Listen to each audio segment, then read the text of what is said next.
All right, nerds, I have gotten tons of great comics lately. I've just been spending my Saturdays looking for deals. I got a guy, I know some folks. I've been looking to fill in some gaps, all those things in comic book collecting. I have a type. I love Bronze and Silver Age Marvel. But my absolute very favorite is Claremont X-Men, like a lot of folks. I love Claremont X-Men. If you read nerdsonearth.com, there's a gazillion articles about me talking about Claremont X-Men and talking about the wonderfulness of those old 80s X-Men, talking about the Australian years. And so if there is ever an opportunity for me to find Claremont X-Men comics, for $1 or $2 a piece, I always bite. And so this is a big long box full of X-Men, and I will show them to you. Here we go.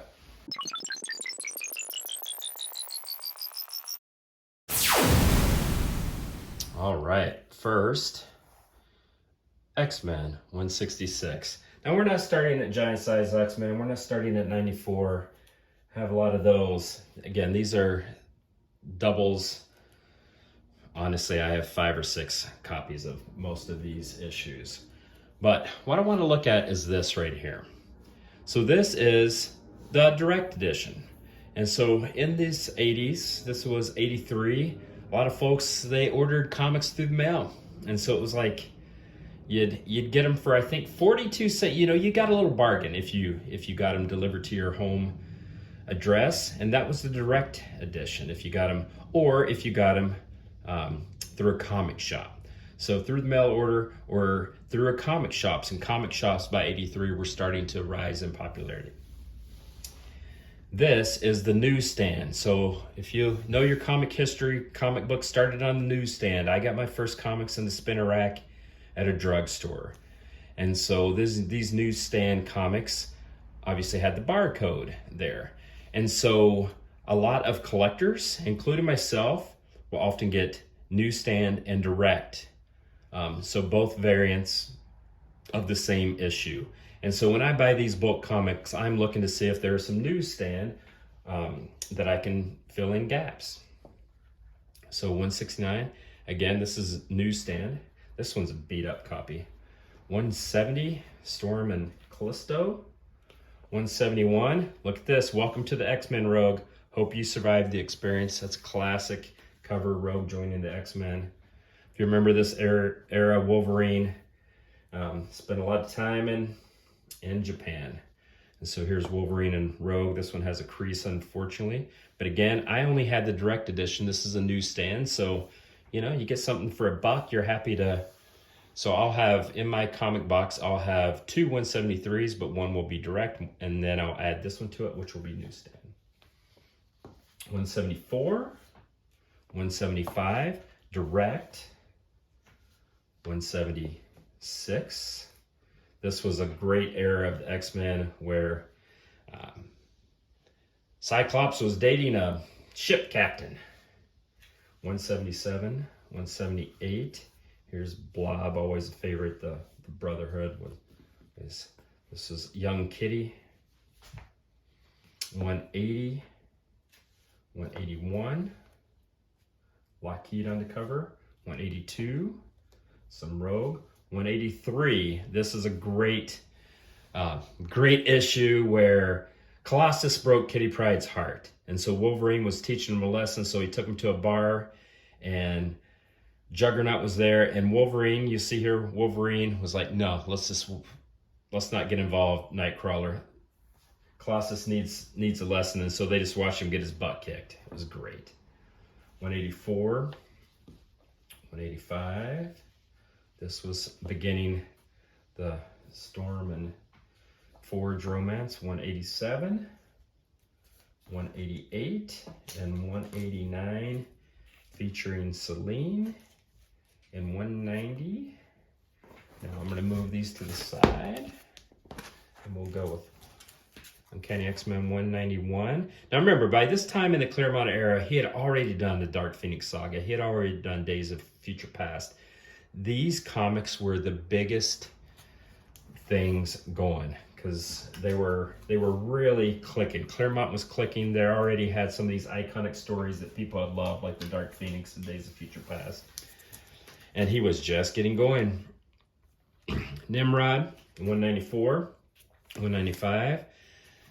You cannot skewer a kid, Wolverine. I'm surprised I had to say that. 197, a little Doom, always squeeze in some Doom.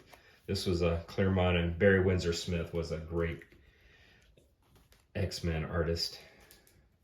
Here's the 200 issue of Magneto on trial. This was when Cyclops and Storm battled for leadership. Storm without powers. 202, Sentinels. Never got very far from the X-Men. Here's the Beyonder. That tie-in, this was Secret Wars 2. So by this point, well, this is 85. So Secret Wars had already happened. This is Secret Wars 2. My favorite X-Men, Nightcrawler.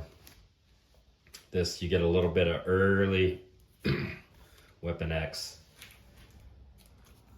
An iconic cover of Wolverine slashing through. Is that considered breaking the fourth wall? I don't know. 208. Got the Hellfire Club, including Selene at this time. Another Nimrod. Now, these are fantastic covers, because these... Oh, you can't see that. Let's not put that there then. These are fantastic covers, in that this is starting the Mutant Massacre era. And so this is really a gritty tale. This is that 25th anniversary covers that they had. Wolverine and Sabretooth round 1. That's a desirable issue, so I wanted to get the newsstand. Honestly, I think I already had the newsstand here, so this will be a duplicate for me, but I am happy to have it. And then Wolverine and Sabretooth continue to go at it.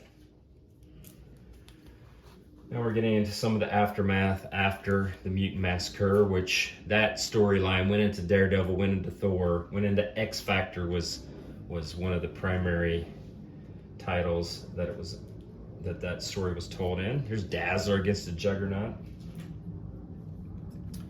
Here is 218.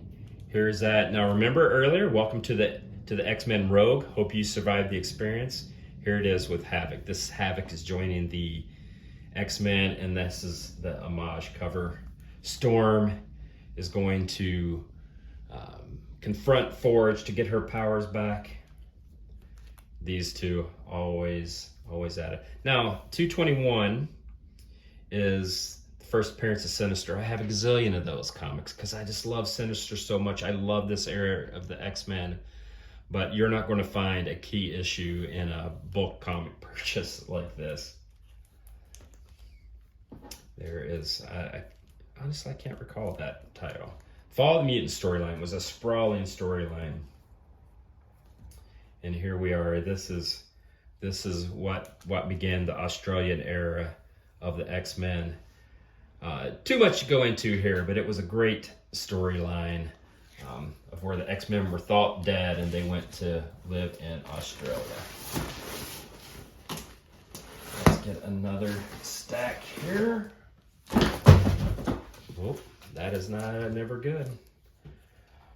228, 244. Now this is a big comic because this is the first appearance of Jubilee. So that's a popular comic. We're gonna be out of order here a little bit. 230. 229, 231. The Brood is back. The Brood. Now that was also a Claremont tale that had been told by this time, and he's coming back, circling back to these threads that he had started years ago. At this point, he had was it a 16 or a 19-year run? Now this is when you get into the Genosha storylines and the Magistrates. So these are always just fantastic storylines to me. And then Uncanny X-Men 238. Hold on, I have a few. We get to see the Inferno. So we got Mr. Sinister here. This is the first Goblin Queen. Madeline Pryor becomes the Goblin Queen. You get to see the Marauders. So you have a lot happening on that cover. Now you get to see the Goblin Queen up close and personal there. This is, the originals are back because you demanded it. And Sinister triumphant. So more great comics there. So here's 245, 246, the Master Mold, 47, 248.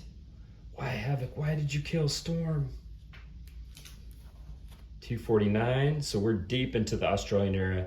Comics were coming out twice a month at this point. Havoc was the Summers on the team.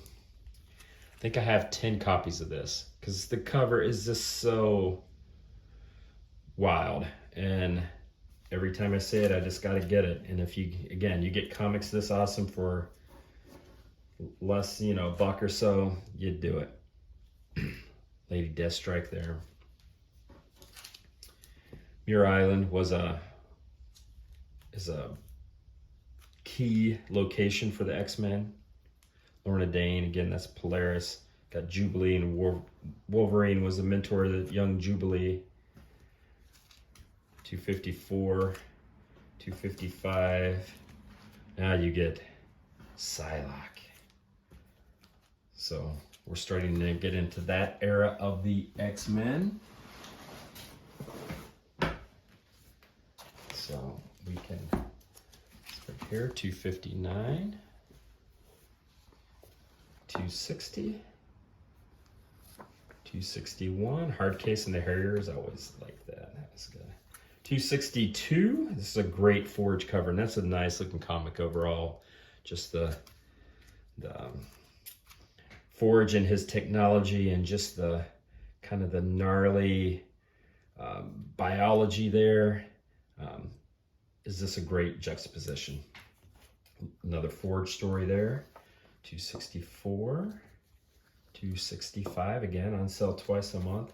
268. This is a Jim Lee cover, so this is a popular comic. If just that Jim Lee was starting to really ramp up as the artist and getting really another Jim Lee cover here, you see. And so this was right around the time, frankly, when I got out of comics because the Claremont was getting driven off the book. The artist, Rob Liefeld, Jim Lee, the artists were really driving the show for a little bit. So everything got bigger pouches and a little more extreme, right? And I just didn't connect as much, and I was getting older and thought, gosh, I'm kind of done with this. Now, a lot of people, though, have nostalgia for 90s X-Men, which, again, I got out of comics in the 90s X-Men. All those artists ended up starting Image Comics. So you had this longtime writer, Chris Claremont. Writers were really driving it was writer, then the artist below that. Well, and around the 90s, it flipped, and it became the artist was the recognizable, then the writers below that. I didn't like that. I kind of got out of comics. And then all those artists end up jumping ship anyway and went and started Image Comics.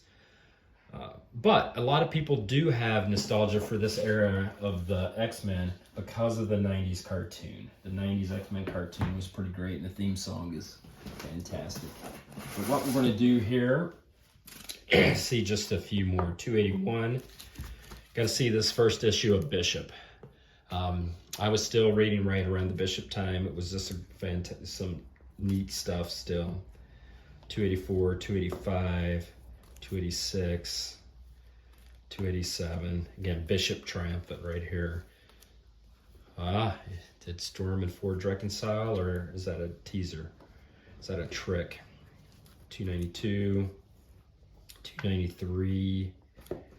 And then Executioner's Song. And see, by this time, Cable is in, the big guns, the big pouches everywhere. Military style Executioner's Song. There's way more comics in here. They're 90s comics. I'm not going to go through them because they're not my jam. Unless somebody really request this, and then I'll go through them later. I do want to point out just a couple of things here that was included in this bulk buy. Cover that up in case that person's still. But this was the direct edition, right? So we mentioned the direct edition. This was someone purchased this, so this was what it would come in the mail. Periodicals. Please do not bend. And if you're a subscriber, and then on the flip side of this, you'd flip it over and it'd tell you how to subscribe to other comics. And I love this. It's still in the original subscription from what, 93 or 94. So there's several of those in there. Otherwise, this issue goes through the 90s, and then it gets into Joe Casey, Chuck Austin, which were abysmal errors for the X-Men, and then scattered annuals. What I wanted to show you, though, was the Claremont era X-Men, the Inferno, all this stuff. This was where I really, really loved comics. This was the late 80s stuff. So that's my X-Men haul. Again, a lot of duplicates for me because I was wanting to fill in some newsstand editions with my direct copies. And then if you can get comics this great for around $1 each, then you just do it. All right, that's it. Thanks so much. All right, nerds, that was my X-Men haul. Again, you get comics this great for around $1 each, you just go for it. And I did find some newsstands that I will fill in my collection. Didn't show you all the 90s. There's another 200 comics, not 200, another 100 comics in this box. Unless you really want to see them. I'm not interested in 90s comics. I'll bulk them out and probably hand them off to someone, give them a good home, someone that has nostalgia for the 90s from the cartoon.